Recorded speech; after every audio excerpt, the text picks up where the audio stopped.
Hello મિત્રો, શેરબજારની વાતોમાં મિત્રો, જે દર્શકોએ આપણી ચેનલ સબસ્ક્રાઈબ ન કરી હોય તો દરેકને વિનંતી છે, શેર કરજો, સબસ્ક્રાઈબ કરજો. અને આ વિડીયો મસ્ત વિડીયો બનાવવાનો. મિત્રો, શેરબજાર જબરજસ્ત ચાલી રહ્યું છે.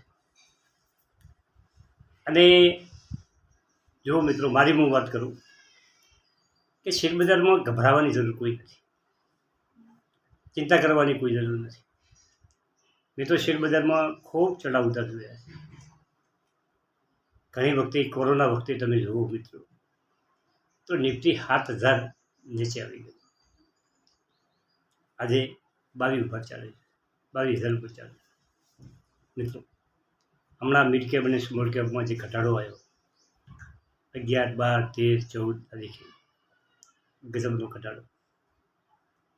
એમાં જે મિત્રોએ મોકો જોઈ અને ચોખ્ખો માર્યો છે એમને 100% પૈસા બનશે મિત્રો. પણ મહત્ત્વની વાત એ છે કે મધુ કેલા એક શેરબજારના નિષ્ણાત છે, એમની થોડીક વાતો આજ કરવી છે અને મારા અનુભવની એક વાત કરવી છે તમને. મિત્રો, વિડીયો પૂરો જોજો. શેરબજાર આસાન તરીકો છે પૈસા કમાવા માટે, પણ રસ્તો મુશ્કેલ છે. અને શેરબજારમાં અધૂરા મન સાથે ના આવતું, પૂરી તૈયારીથી શેરબજારમાં અને ધીરજ સાથે ઉતરું.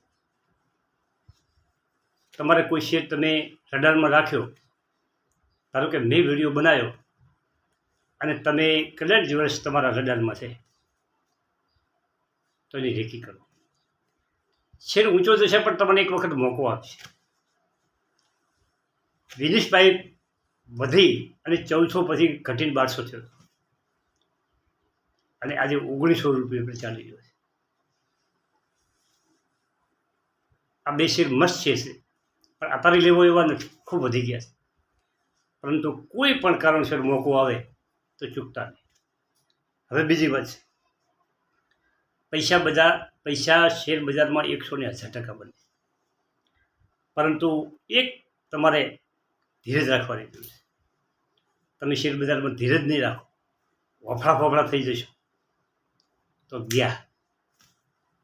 તો તમે ઉપરથી લઈ અને નીચે વેચશો, નુકસાન કરીને બહાર નીકળી જશો. પરંતુ ધીરજ સાથે કામ લેવાનું છે. લેવામાં ઉતાવળ કરવાની નથી, વેચવામાં ઉતાવળ કરવાની નથી. આ વાત તમારે સમજી લેવાની છે. નેક્સ્ટ વાત કે કોવિડ વખતે 2020-21માં ટાટા મોટરનો શેર ઘટીને 60 રૂપિયા આવી ગયો. અને મિત્રો, 60 રૂપિયા જેણે લીધો એના જ કેટલા ઘણા પૈસા, 1,000 પકડી ગયો. પૈસા કમાવા માટે શેરબજારના તોડ તરીકા, નીતિ નિયમ સમજવા પડે. તમે નીતિ નિયમ સમજશો, એનો તોડ તરીકો સમજશો તો બજારમાં તમે 100% સક્સેસ થશો મિત્રો. અને નિવેશ કરવા માટે સાચો ધંધો, કંપનીનો સાચો બિઝનેસ, કંપની કયો બિઝનેસ કરે છે અને એ બિઝનેસ આવનારા સમયમાં ને અત્યારે હાલ જોરદાર ચાલશે એવો કોન્ફિડન્સ આપણને હોવો જોઈએ. અને બીજો, સંચાલક એટલે કે પ્રમોટરોની પહેચાન કરો. પ્રમોટરો કેવા છે? અને જો કોઈ કંપનીમાં તમારે વધારે રોકાણ કરવું હોય તો એ કંપનીમાં રૂબરૂ તમારે જોઈ આવવી પડે. આ એક મહત્વની વાત છે. શેરબજારમાં નજરિયો લાંબો રાખો. કોઈ કંપનીમાં તમારે રોકાણ કરવું હોય તો તમે 1 દિવસ માટે નહીં, 1 મહિના માટે નહીં, 1 વર્ષ માટે નહીં, પણ લાંબો વિચાર. અને જરૂર પડે તો રિન્યૂ કરતા. મિત્રો, અને શેરબજારમાં ટ્રેન્ડ પકડો, સમજદારીપૂર્વક પકડો કંપની, તો જ પૈસા બનશે.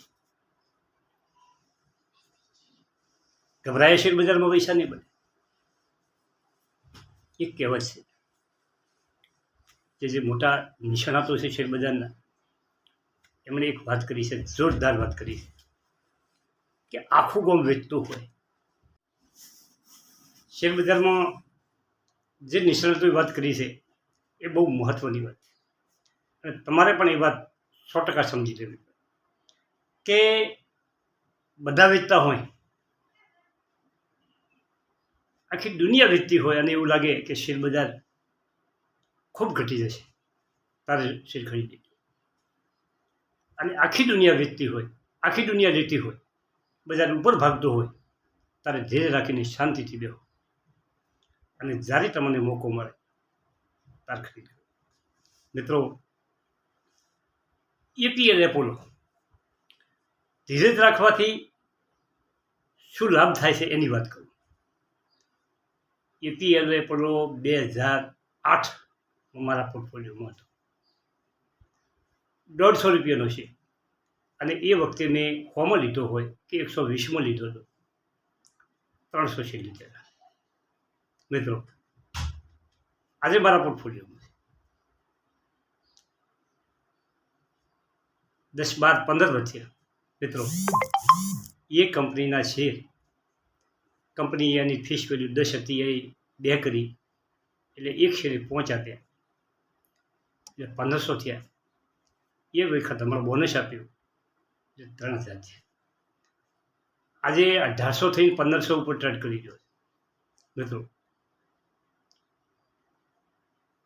15 થી 45 લાખનું રોકાણ છે, એક સામાન્ય ભાવમાં લીધેલા. આ બધું ધીરજથી થાય છે, સમય આપવાથી થાય છે. હમણાં એક મારે કોમેન્ટ આવી, અને મેં કોમેન્ટની તમારી વાત કરું એસઆઈપીની. મિત્રો, એસઆઈપીમાં જે લમસમ રોકાણની વાત છે કે ધારો કે તમારે એસઆઈપી રેગ્યુલર, ધારો કે 2,000 હપ્તા પ્રમાણે ન લેવા હોય, અમુકા પૈસા 2 કે 3 લાખ રૂપિયા ફિક્સ મૂકી દેવા હોય, એમાં શું થાય છે મિત્રો, તમને એક મહત્ત્વની વાત કરું કે તમે આજની તારીખમાં 22,000 માર્કેટ ચાલતું હોય, અને એસઆઈપીમાં કોઈમાં લમસમ લખી દો પૈસા 2 લાખ કે 5 લાખ, અને બજાર ઘટે તો તમને નેગેટિવ રિટર્ન મળશે. અને કદાચ 1-2 વર્ષ બજાર એની પોઝિશનમાં ચાલ્યું જાય તો તમને રિટર્ન નહીં મળે. લાંબો સમય રાખશો તો જ રિટર્ન તમને મળશે. પણ જે એસઆઈપી તમે રેગ્યુલર 2,000 કમાવતા હશો, એમાં તમને દરેક ભાવના યુનિટ તમને મળશે. બજાર ઘટશે તો તમારી એસઆઈપી ચાલુ છે, બજાર વધશે તો તમારી એસઆઈપી ચાલુ છે. એટલે તમને સતત દરેક ભાવમાં તમે એમાં રોકાણ કરી શકો. એટલે જે રેગ્યુલર એસઆઈપી કરવી એ ઠીક લાગે છે મારા મતે, બીજી તમારી મત. અને એસઆઈપીમાં લોકો ખૂબ પૈસા ઠલવે છે, ગજબ પૈસા ઠલવે છે. 18,000 કરોડ રૂપિયા માસિક ભારતના લોકો એસઆઈપીમાં પૈસા ઠલવે છે. તમારા પાસે બીજું કશું ના હોય, પણ 2,000ની એસઆઈપી તો હોય છે. દર મહિને 2,000ની બચત એસઆઈપીમાં નાખી દો, અને જુઓ તમે સમય આપો, પૈસા ભેગા થશે. અને એ પૈસા ભેગા થશે, અચાનક તમારે કોઈ કોમ આવી ગયું અને તમારે 35-40 લાખ રૂપિયા તમારા પાસે પડ્યા છે, તમે એવું કોમ આવી ગયું કે તમારે કાઢ્યા વગર છૂટકો નથી, તો તમારું કામ થઈ જશે. મિત્રો, હવે મહત્ત્વની વાત કરું કે શેરબજાર 100% સારું છે. આપણું જે માનસ, શેરબજાર, આપણો જે સમાજ, આપણા જે ગામડાની સોચ, એ આપણે શેરબજારમાંથી પાછા લાવે. સિટીઓમાં તો સારું છે, ખૂબ લોકો શેરબજારમાં કામ કરે છે,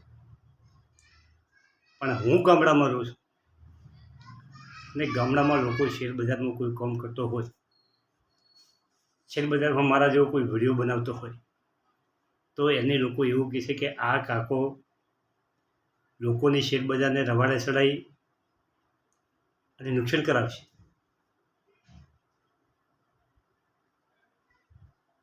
મિત્રો, મારો વિડીયો જે દર્શકો જોતા હોય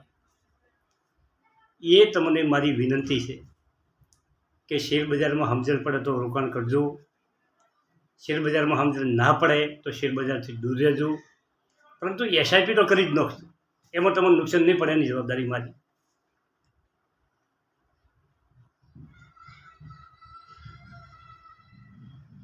સમજીને કામ કરવાનું છે.